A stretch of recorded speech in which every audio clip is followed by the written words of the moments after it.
سیدنا انس بن مالک سے روایت ہے کہ رسول اللہ صلی اللہ علیہ وآلہ وسلم نے فرمایا، اس شخص کے لیے ایک دفعہ خوشخبری ہے جو مجھ پر ایمان لایا اور میرا دیدار کیا، لیکن جو آدمی بن دیکھے مجھ پر ایمان لایا اس کے لیے 7 دفعہ خوشخبری ہے۔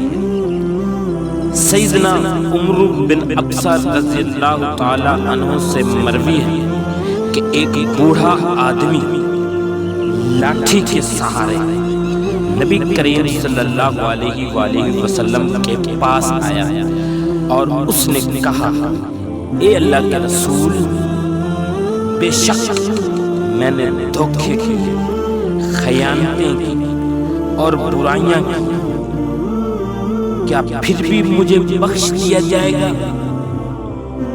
آپ صلی اللہ علیہ وآلہ وسلم نے فرمایا، کیا تو یہ شہادت نہیں دے رہا ہے کہ اللہ تعالیٰ ہی معبود برحق ہے؟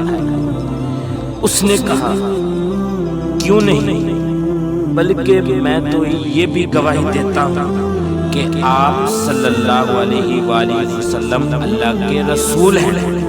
آپ صلی اللہ علیہ وآلہ وسلم نے فرمایا، تیرے دھوکوں، خیانتوں اور برائیوں کو بخش دیا گیا ہے۔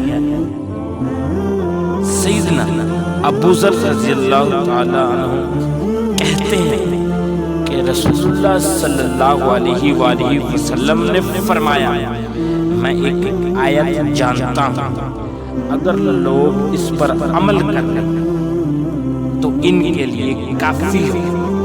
جو اللہ سے ڈر گیا، اللہ تعالیٰ اس کی رہائی کا ذریعہ بنا دے گا۔